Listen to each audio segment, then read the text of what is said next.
Are you a procrastinator? Boy, that's what we're going to talk about today. Hi, this is Jill from the North Woods. Going through help to get you out of the ditch. You're going to be the hero of your own story. I'm telling these stories about how things affected my life. You're going to take them, digest them, and go change your own life. You are going to change the things that are just taking you down in life. And this next one was kind of interesting for me. I was a person who was a shelf help scholar. I read all these books. I learned how to do all these things, and then I never acted on it. I was just spinning around, just doing and doing and doing. And I would sit there and analyze things and think about things. And you know what? I had no action button in me. I just never got anything done. And it made me think that I was just theoretical Jill. I was theoretical Jill. I would sit there and ponder like how I could do this and how I could change that and how I could get things done. And I never did any of them. I just was stuck in life. All these lessons I was gaining about everything I was doing needed to go into action. It doesn't do enough to just think about things, just have plans and vision boards and to-do lists and checklists and reading this book and reading that book when you're not taking any steps to actually do them. Thomas Edison said, "A vision without execution is a hallucination." If Edison just imagined what a great light bulb would be like, we wouldn't have light bulbs today. It was because he acted on it. And so the idea is that if you're just an advice collector, that was me. I collected every good idea, and I've had notebooks, and it was all about what I learned today. And I was just collecting it. I wasn't ever getting out. It wasn't ever coming into any direction. And you could just get a list of reading books, listening to podcasts, even mine, watching things on YouTube and gathering advice and just never going anywhere with it. And you never really feel like you've accomplished anything about it. It's just this endless, just navel gazing. And so that's where the power of small steps came to me. The idea of this whole podcast is we're not just going to read about good ideas. We're going to start to act on them.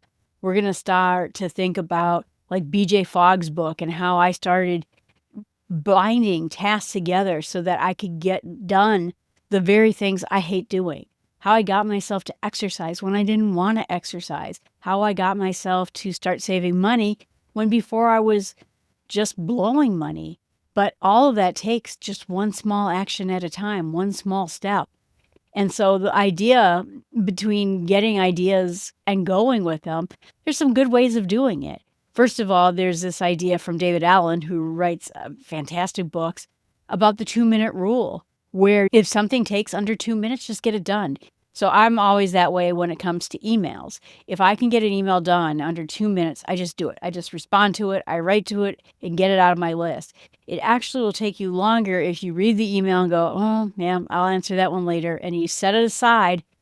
One, you may never do it, and two, it takes as much time as it takes to just read the email than to just respond and do it. And the other part of it is sometimes called habit stacking. I mentioned that before, where you take something that you're really good. Let's say that you're trying to do better about flossing your teeth, but you brush your teeth. Now, can we stack those two things together? Or when I get up in the morning, the very first thing I do is exercise. I have a whole routine of stretches and exercise I do because if I don't do it right then, I'm never going to do it.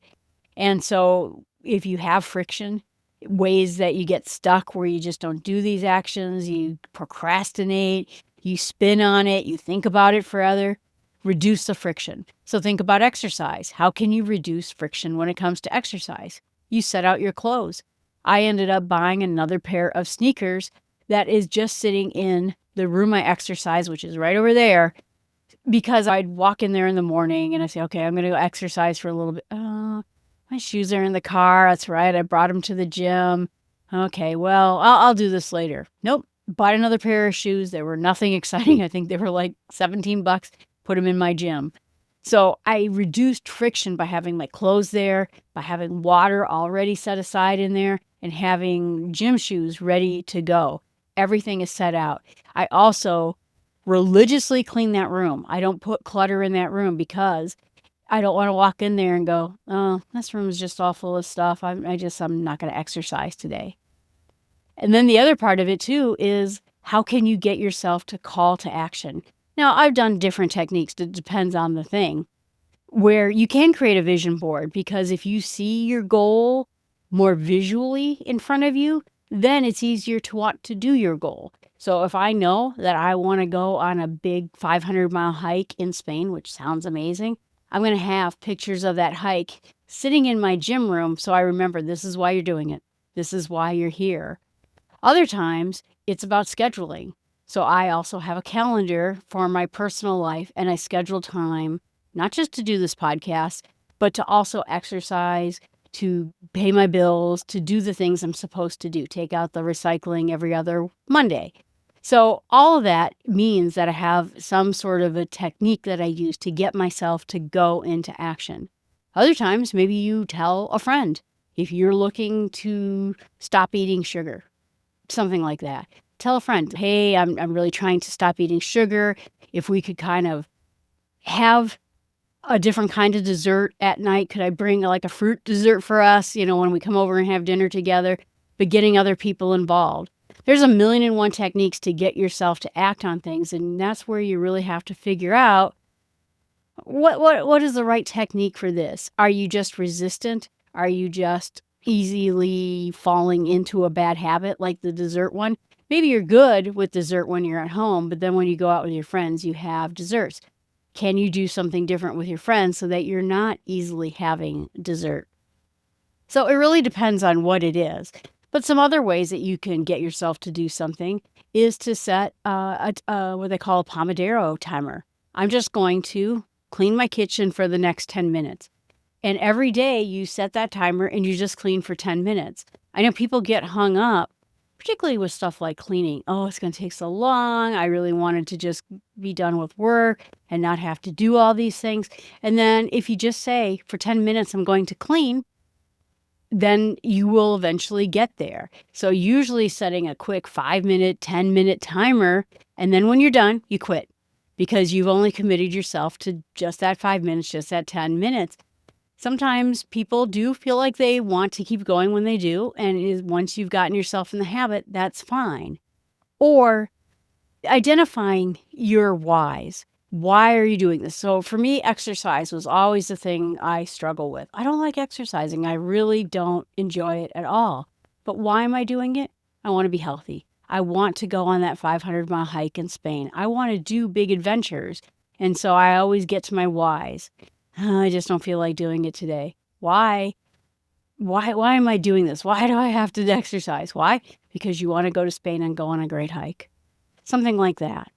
Or the idea, too, is make use of little squishy time if you're having a struggle doing it. So I have time before work. I work, again, for a California company. I suddenly have my mornings free. So I am not that social in the morning. I wouldn't record a podcast because I'm not that, lively in the morning. So I have found ways of tucking in all sorts of errands and chores so that by the time I get done with work, which is at 7 o'clock my time, I'm all done for the day. And so I will try, while my breakfast is microwaving, I will clean my dishes from the previous day. Or while I'm getting up in the morning, I will go throw my laundry in the washer because I have one of those tankless heaters. So the laundry causes my tankless heater to kick on, and I have never-ending hot water. Good time to take a shower and get ready for work.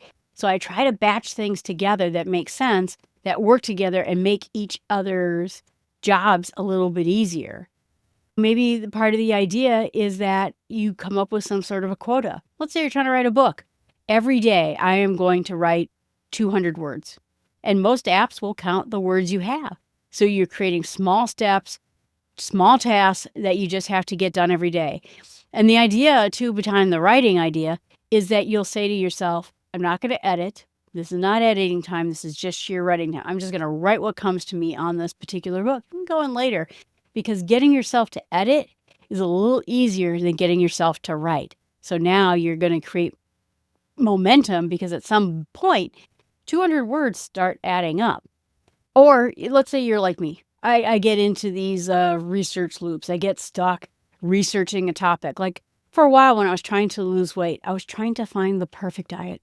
I would read all these diet books and say, oh, fasting. Oh, intermittent fasting. Oh, yeah, this high protein keto diet. And I was just doing endless research when I could have just been trying to lose weight. You can put a limit to it and say, I'm only going to read 2 books, or I'm going to spend no more than 30 minutes before I start taking action, instead of getting into this loop of just researching. Because you know what? Had I just worked on a lower calorie diet slowly, even if it was really slowly over the course of however many years, I would have lost weight ages ago. But sitting there and spinning about the perfect diet never got me anywhere. I learned a lot, but yeah. And the other part of it too, like I said, is adding it to a calendar or a schedule, having a very simple write-on wipe-off board, maybe on your bathroom door. What am I going to do today? Now, there's a fantastic book called The One Thing. And the one thing is the one thing you need to do in order for this day to be successful. And it actually goes into 3 things. So, what would make this month successful if I did it? Okay, what would make this week successful if I did it? And what would make today successful if I did it? And so I write down the one thing that would make this day work for me. Now, I give you a secret. I actually have 2 things. So I do one thing for my personal life. What's the one thing I need to get done? I really needed to get my taxes done, or I really needed to get my car in. I'm about to go on vacation. I need to make sure that my car is in great shape. But I also have one for work. So I think the one thing I need to do is to get the notes out for the meeting I had today so that everyone has the recap. One thing. Very easy. And you can, and you, like I said, you have a write-on wipe-off board. You just put it on there, and all day long, you're just sitting there at the one thing. I think there's even an app called The One Thing, which it'll put, if you're an iOS or a Mac user, the one thing you need to remember today. And then the other part of it is there's the idea of thinking about the future. Would the future me thank me for doing what it is I'm going to do right now? If I'm going to exercise and I'm going to get into shape, is the future me going to be thankful that I did this? Well, yeah, because when I'm not having health problems, I'm not broken, I'm not unable to walk or do things that I want to do when I'm older, maybe someday when I'm retired, I would like to have adventures, but only if I do the things I need to do today. So think about the future you and how you would benefit from that. There's all sorts of ways of doing it. Like I said, that wasn't the main point. But the idea is that you have to stop being a dreamer and start acting. One of the more recent books I learned, and like I said, this is a lesson I learned from my childhood. I had to stop being a dreamer. I was that kid who stared out the windows and just dreamt about things. And that got me nowhere, right? It wasn't until I started acting. But in my adulthood, more recently, I read the book called The 5-Second Rule. And that book, I think, if you're having trouble getting up and doing something, or you're maybe afraid of doing something, is a great idea. And so here's how the whole brain works. You can skip the book if you don't want to. I think the book is great. But she has a TED Talk. You can just go on YouTube and find the TED Talk from Mel Robbins, The 5-Second Rule. So when you need to act, don't sit there and read a book. Like, think about, you need to get out of bed, but I just really want to stay in bed. Or I'm sitting here right now thinking, gosh, I didn't go to the gym today. I should really exercise. And this is how it works. You count backwards from 5. 5, 4, 3, 2, 1, go. And you just go. And that's it. You're going to exercise right this moment. You're not going to think about it. You're going to start writing. You're going to start doing whatever it is you need to do. This counting interrupts the way that our brain is on autopilot. It breaks up fear, hesitation, procrastination. And so all you do, and I do this too, I love Mel Robbins, but the idea is that you go and say that countdown and then you just go. It works with your brain. So I think all of this is a way that you can get yourself out. So my challenge to you is think of one thing you really need to do to get your action going that you've just been procrastinating on. You've been reading too many books trying to get up the perfect this or the perfect that. Instead, think of one thing you could act on right now and then 5, 4, 3, 2, 1, go. Go do it. And you can just put it in the chat channel. Let me know what it is that you are getting stuck with. I talk with everyone who puts something in the comments, unless you're like trying to get me to buy something. I'm happy to answer any questions. Leave it in the chat channel. Send me an email, jill@startwithsmallsteps.com. I hope this helps. Learning how to take action in my life was absolutely one of the things that made me into a different human being and made my life successful, and will help you make your life successful. Because again, you need to be the hero in your own story, and heroes take action. All right, everyone. Thanks. Have a great day.